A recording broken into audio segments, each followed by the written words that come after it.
Hey T-Squad, it is Kirsty. This is part 6 of our Moons and Quasars series. We have listened to signals and learned daily sky skills. Today we ask two big questions. How do these things begin? And how do they end? I was told, no one talks about this. Let us talk about it.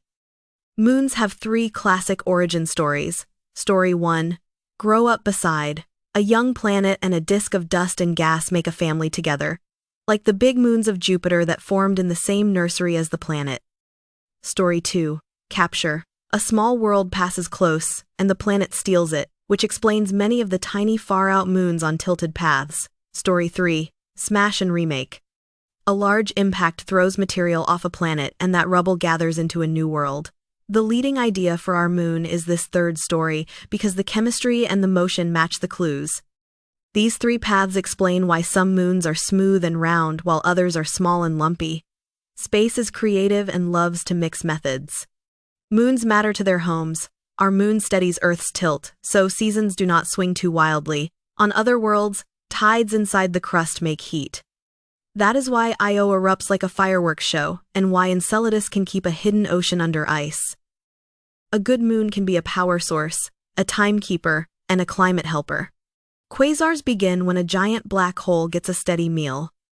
The first black hole can come from a heavy star that dies and leaves a small seed that grows fast, or from a huge cloud that collapses straight into a heavy seed in the early universe, or from many small black holes that merge and then feed. New telescopes suggest more than one road to a bright beginning. Some early quasars hide in dust. Some look lonely without big galaxy crowds. The message is that the universe keeps many doors open. Quasars do not shine forever. They dim for 2 main reasons. First, the fuel thins out and the light fades. Second, the quasar can shut off its own meal with winds and jets that blow gas away from the center. That feedback starves the engine.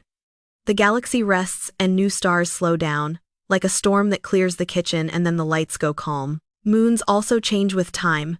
Our moon is drifting away from Earth by about 4 centimeters each year, so the day grows a little longer over long ages.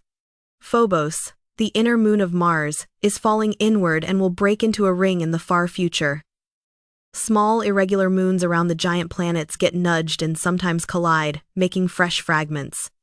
The family album keeps growing. Endings are not only sad, they are new chapters. A ring from a broken moon can become beauty and can teach us about gravity and time. Try 3 simple origin experiments this week. First, a crater clock. Look at the moon with binoculars. Compare the smooth, dark seas with the bright crater highlands. Count 5 large craters you can spot. Smooth tends to mean younger, heavily cratered tends to mean older. You are reading a surface like a history book. Second, a tide map. On a beach visit or a riverside walk, note the water level on a rock in the morning and again in the evening. The difference is the pull of the moon turning into motion you can touch. Third, spin and settle. Fill a clear jar with water and a little cocoa powder or sand. Stir, then let it settle. Big bits fall first and small bits later. Disks sort material this way when moons and planets are born. For health, use a start ritual and a finish ritual for your day that never change. Start with 1 minute of sky.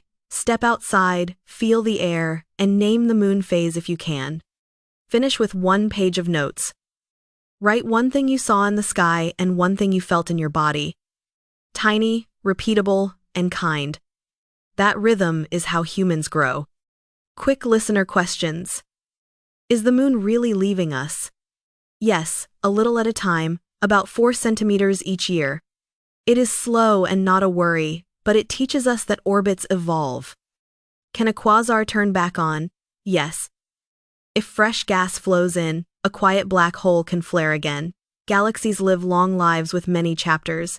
Will Jupiter lose moons? It will trade small ones over long ages. Some get captured. Some get shattered. Some drift away. The big inner moons are safe and stable for a very long time. Here is a picture to carry. A moon is born from dust, or from a capture, or from a brave impact. A quasar wakes when fuel arrives and rests when it is done. You and I also have seasons. We begin, we learn, we pause, and we begin again. There is no shame in any chapter. Beginnings ask for patience. Endings ask for care. Both ask for honesty. If this gave you a new way to think about starts and finishes, share it with someone who needs a gentle reset. Tell me which experiment you will try first: crater clock, tide map, or the spin and settle jar. I was told no one talks about it. Let us talk about it. Until next time, keep your eyes up, your tea warm, and your curiosity louder than your fear.